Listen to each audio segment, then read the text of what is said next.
All right, so we'll be going through module 7, the homework problems with it.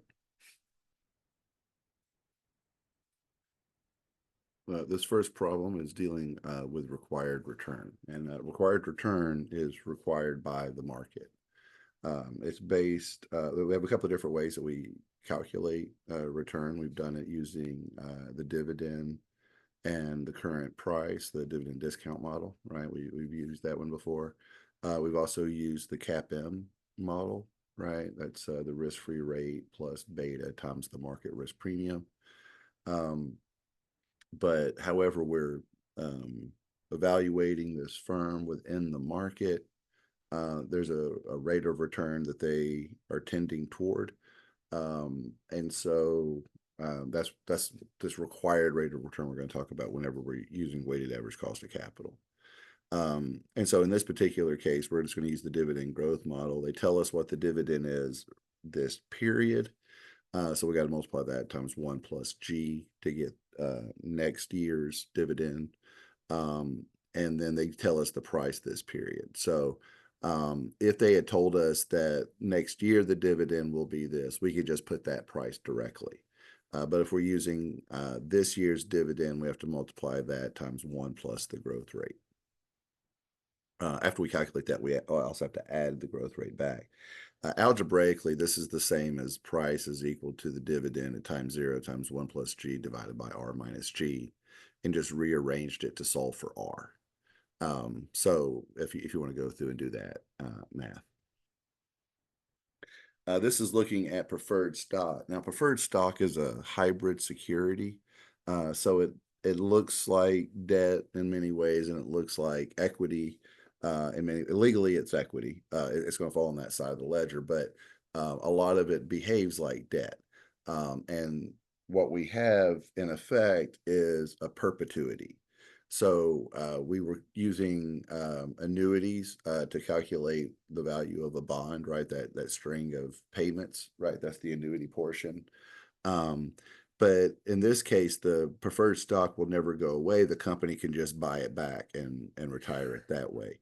And so the way you calculate that value, the value of it would be equal to R or C divided by R, where C is that coupon and R is the rate. Since we're solving for R in this case, not the price, you just flip those positions and R would be equal to that coupon payment divided by the price. So they told us what the dividend is, and then they told us what the share price is, so we can calculate what that interest rate would make that true. And this is just coming up with what the cost of debt is, right? We're going to look at it at a pre-tax and after-tax basis. But really, they've issued bonds in the past. They're currently in the market selling at a premium.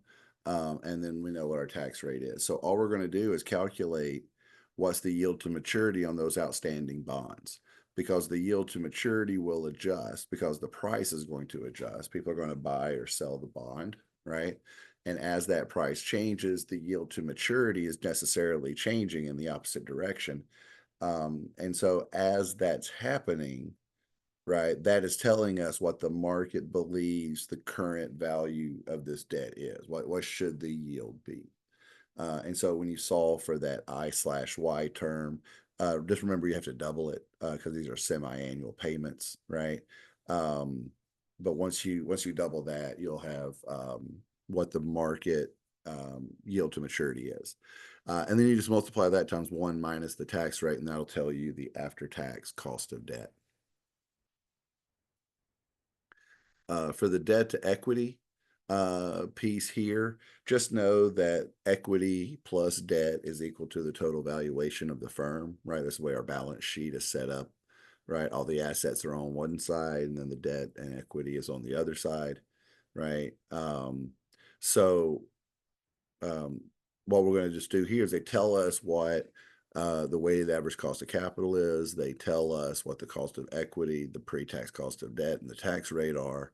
And so all we're going to do is algebraically work out what the debt to equity ratio is, D divided by E. One little trick that's on this one is what's known as the equity multiplier.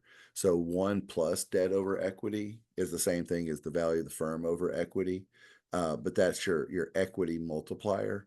This comes up, in like the DuPont formula and things like that, right? So this leverage piece is used in other places as well. And then this is a problem that goes through the market value of debt versus the book value of debt. And just to understand, we do keep book values of things for good reasons. We have, the depreciation against the historical cost. We have very strong tax rules around that. So we obviously need to know book values. But in the real world, you go to a capital market to meet with capitalists to sell them your debt or sell them your equity shares, right? So what's going to matter for us is going to be the market value and the market weightings because we need to go into the market. And it doesn't matter what we say it's worth what other people tell us it's worth. This first one is just using those book values, right? Where it's $8 a share, not 80. And then the bonds are whatever their issue price was, because that's what we booked it at. Excuse me. But the equity piece is on this slide here. As we're using the higher value for the shares, and then also for our debt piece, we're modifying it, whether it's selling at a discount or at a premium. But again, we're going to be using market, right, for our things.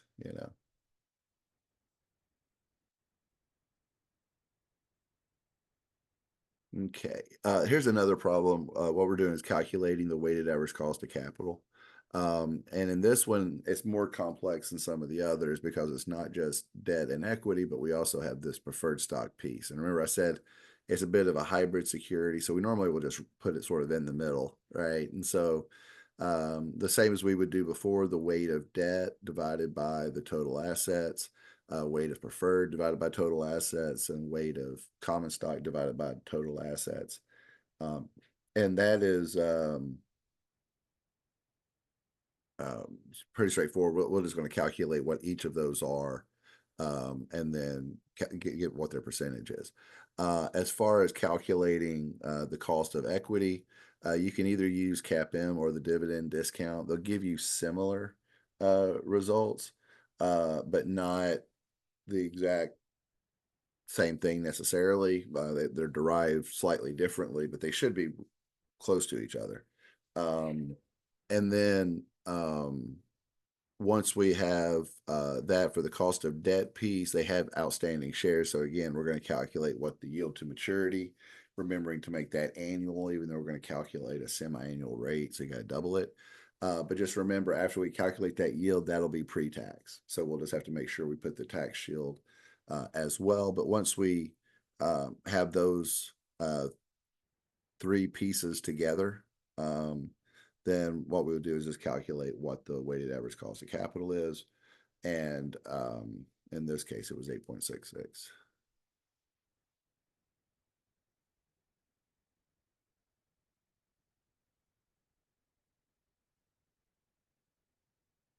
Okay, here's a problem that's dealing with, weight of debt issues, right? So obviously, we're going to do this similar to what we did before, calculate how much debt they currently have. So we have zero coupon bonds, so the payment's zero. It was a 30-year bond initially, but 7 years have gone by, 23 years remain. Let's see, they have a yield to maturity of 5.1. That's your I/Y. And the par value was $2,000. It's semi-annual compounding, so you'll divide your yield to maturity by 2 and multiply the 23 years by 2 to get 46 half years. But again, zero coupon just means that coupon payment is zero. right? So you have all the pieces you need to solve for present value. And once you have that, you know that that's individual bond price times the 115,000 bonds outstanding will be the total value of the debt. And they have told you that the market value of the equity is 76.2 million, right? So add that together. That would give you the total value of the firm. The value of the debt divided by the value of the firm is that weight. Okay, this is calculating the required return on a project, right? And so in this particular case, we're going to have after-tax cash savings of 6.7 million, and then that grows at 3% per year, right? So we got this set growth rate. There's a target debt to equity ratio of 0.66. The cost of equity is 13.1. After-tax cost of debt is 6.1. The cost savings is somewhat riskier. So they want to adjust 3% up for the cost of capital. So we will calculate the cost of capital, and then we are going to bump it up a little bit, and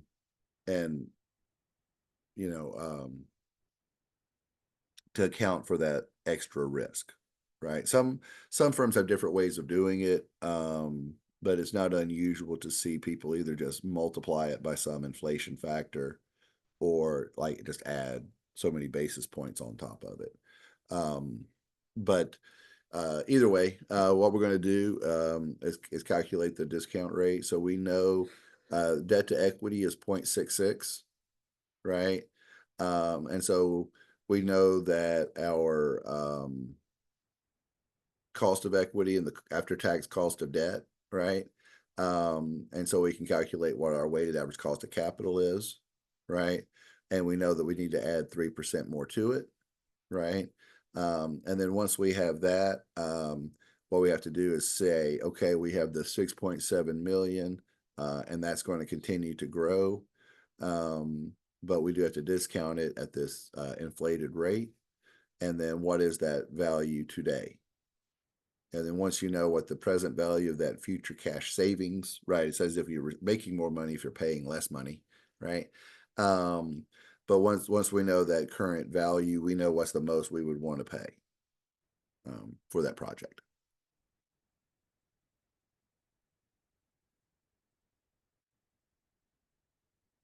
Okay, here's a problem where we're going to calculate the share price for this firm. And so what they do is they're giving us some of the things, excuse me, within the firm changes. We have the earnings before interest and taxes. So we're assuming there's no changes in operations over this time. The depreciation on their assets, and you see how that's increasing over the years. That we have taxes that are due, but they tell us how the taxes are calculated. The capital spending that they have to do. There's depreciation, so they're needing to offset this, right? And then changes in net working capital, right? This is going to be what's available to them. And so the cash flow from their assets, they adjusted in each of these years based on those changes. Okay. And so let's see, all are expected to grow 70% per year for 4 years. Okay. And then, yeah, after year 5, it's just going to continue this flat growth. But yeah, so what we have to do is calculate what that value is at that end of year 5, because that's when it becomes just flat growth, right? And then once we know what that value is at year 5, we then can go in and look at each of the cash flow from assets for each of the 5 years and discount that back to the present day as well, right? Excuse me. And then once we have those calculated back, what's the present value of those 5 cash flows to include that extra terminal value, right? Because we had 5 years of this really rapid growth, but then we have an infinite, year 6 on, is where that 72 million comes from. So we also have to make sure that 72 million gets discounted back because that's at year 5 how much all that's worth. So we got to take that all back to um, year 0 where we are right now. And once you have that value, you simply subtract off what the outstanding debt is. Um, so the let's see. Yeah, it says the current company currently has $23 million in debt and 895,000 shares outstanding. So you subtract off the debt, what's left is the value of equity. You divide that by the number of shares, and that's the share price. Okay, this is calculating earnings per share. This is going to be over a few slides. So you can read through the problem there. But what we're doing is we're looking at 3 different settings, sort of what if we're in a recession, what if things are normal, and then what if we're in an expanding economy, right? And so once we have that, we're going to calculate what the earnings per share for each of those are. And then we're going to talk about what the changes are in that earnings per share if we go from normal to recession or normal to expansion. And then recalculate what those earnings per share if they do this recapitalization, right? So we're going to change our debt to equity, and because of this, it's going to change what our earnings per share are. And then we're just going to go through those calculations. So this first one, part A, right, we're looking at our recession, normal, or expansion, right? And then based on those, we calculate what our earnings per share are because we have our net income. They have the same number of shares in each of these cases. And then you can see what the change is going from normal to recession or normal to expansion. In the second case, on part B there, um, obviously have to um, work through how many shares are going to repurchase with this debt issue, um, and then calculate because there's going to be fewer shares outstanding. The earnings per share will be different in each of those cases. But also understand we have increased debt, right? We've added this debt, so now we have to pay interest. Although that interest is does shelter us from taxes, right?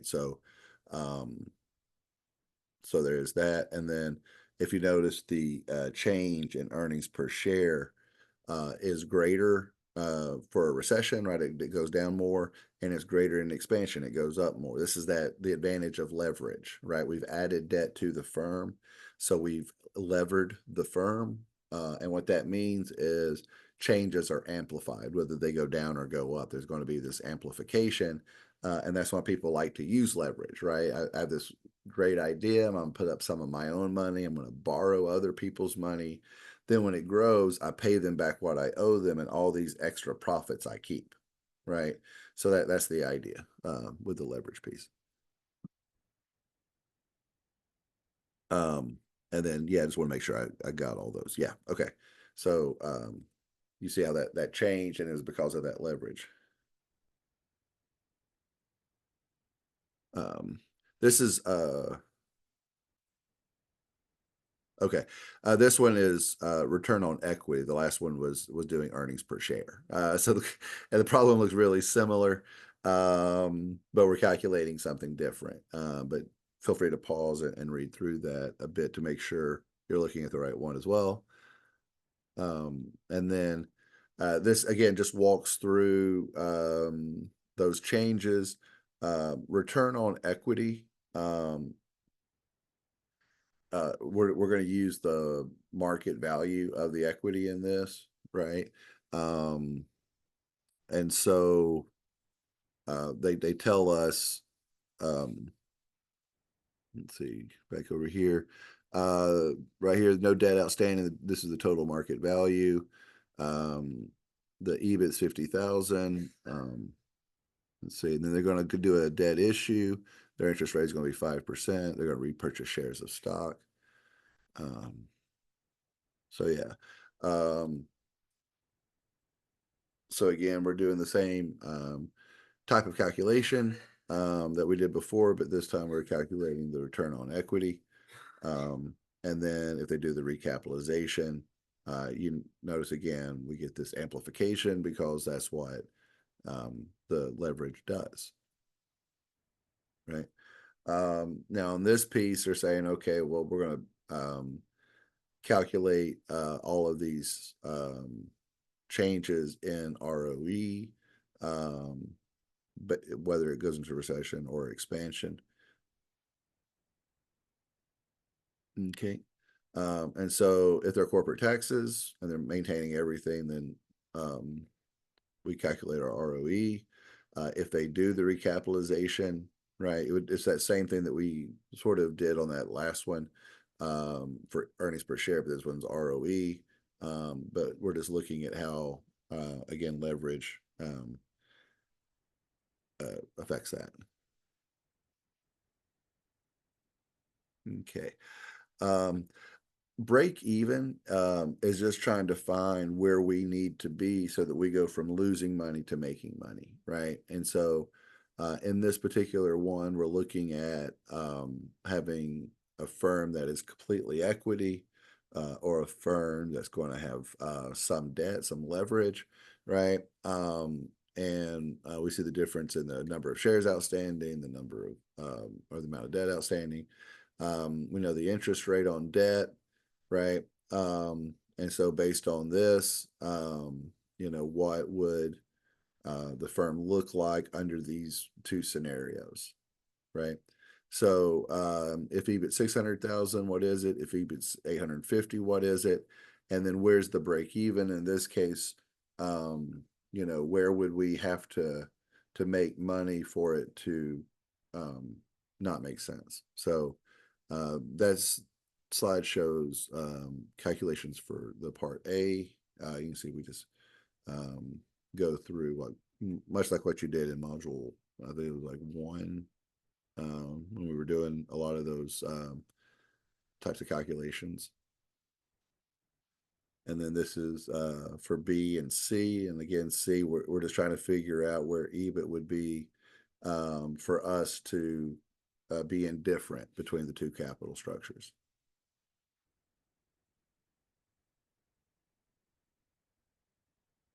Okay.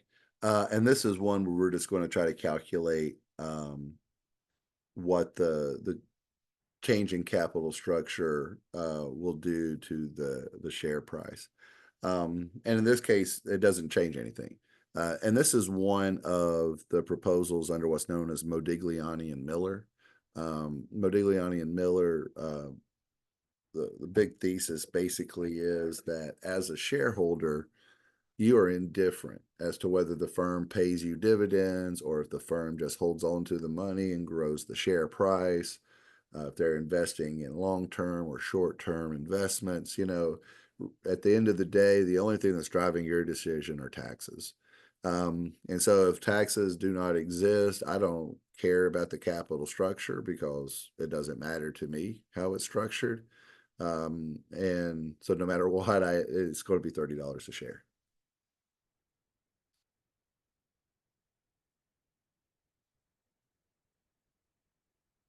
And this one, we're going to look at the cash flow that's going to the shareholder. Excuse me. And then we're going to have the capital structure change, and then we're going to look at what that means, for this particular shareholder, right? So initially, they have $21,000 worth of stock. The firm has 100% payout, which means they're going to pay out all of their income, right? That net income that they made, they just pay that out as dividends. And they're going to say, okay, what's their cash flow? And then what if they change, right, to this new capital structure, right? So instead of it being 100% equity, it's going to be 70% equity, 30% debt, right? And then what is her cash flow if she doesn't sell her shares, right? And what if they do change? How could she modify things so that she maintains that initial cash flow? And so the first thing is just calculating the value of this firm. We have 6,720 shares. They're $50 each. And so the they own $21,000 worth of this company. So we'll calculate what percentage they own, multiply that by the earnings, and then that is how much they received. Under this new proposal, though, they're going to go repurchase shares, right? And so the number of shares outstanding will be different. And we also now have to pay interest, right, on this debt that we have.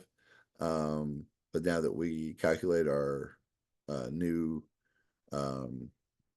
earnings, after paying that interest piece, then we get our new earnings per share, right? And then we multiply her number of shares times the earnings per share, and it's a bit higher, right? And that's because she's sharing it with fewer other shareholders, right? So it seems to go farther. This is again that leverage piece, right, showing up. Now, if she wants to replicate what she had before, she's going to need to sell some of her shares as people are selling their shares at the same time, right? Because they're buying 30% of the shares of stock with the funds they raise. So, and so that's how you get to that cash flow that we had before. Okay, and then here's again where we're going to be doing these capital structure, and again we're kind of following that Modigliani and Miller. There's no taxes in this case, so as a shareholder, we're going to be indifferent. But we have no debt, but we can borrow. The weighted average cost of capital is 13%. There's no debt, so that must mean cost of equity is 13%, right? So what's the cost of equity? If they convert 25% debt, what will be the cost of equity? If they go to 55% debt, what will be the cost of equity? And then what is the weighted average cost of capital in those cases? And so again, cost of equity is going to be equal to the WACC if it's all equity firm. With the leverage piece, we just need to account for that that piece in there. We know that excuse me, the cost of debt is only 7.25%. The cost of equity is 13%. And we know that the debt to equity would be either 25 or 55%. We can then solve for what the equity would be in each of those cases, right? But then if you notice, if you calculate the weighted average cost of capital, right, for each of those scenarios, even though equity is going up, we're adding more and more cheap debt. And so we end up with the same weighted average cost of capital. This is one of those neat things with no taxes. So again, we're going to be completely indifferent.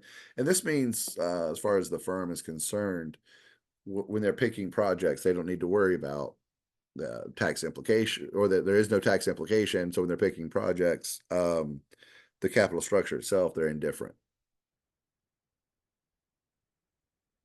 Okay. And one of the things that Modigliani and Miller showed was how the value of a levered firm is equal to the value of an unlevered firm, the same firm without that, right? But then you could add in the value of the tax shield. So if there's no taxes, there's no difference, and that's why we don't care. But if there is a tax shield, we do care because we have to add the value of that tax shield, and that's what we're doing in here, is adding in the value of that tax shield. We can also calculate the tax shield that we get from paying interest payments. In this particular case, we're going to have a company that just paid 17.5 million, and their tax rate is 24%. And so the interest payment itself has a tax shield that's worth 4.2 million. And again, this is just looking at the value of a levered and unlevered firm. right? And if there are no taxes, they are equal. But if there are taxes, then now we have to add in the value of that tax shield, right? And as you notice, and with the existence of taxes, by taking on that leverage, your firm actually becomes worth more, right?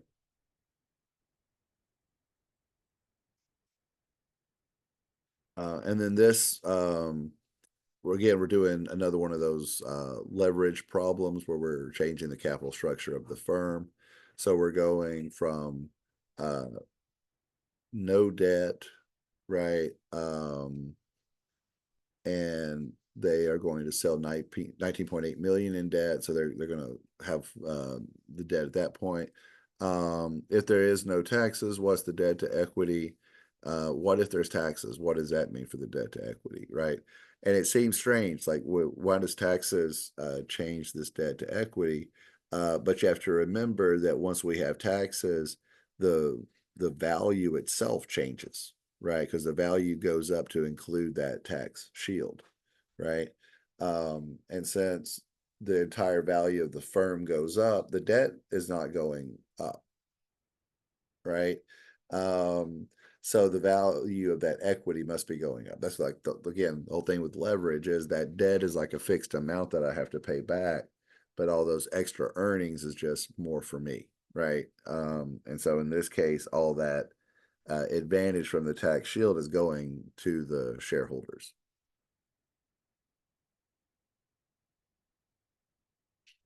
Okay, this one we're looking at a firm that has no debt. Their cost of capital is 11%, uh, which is the cost of their equity, right?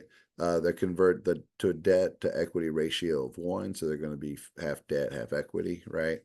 Interest rate on the debt is going to be 8.1%, no taxes, right?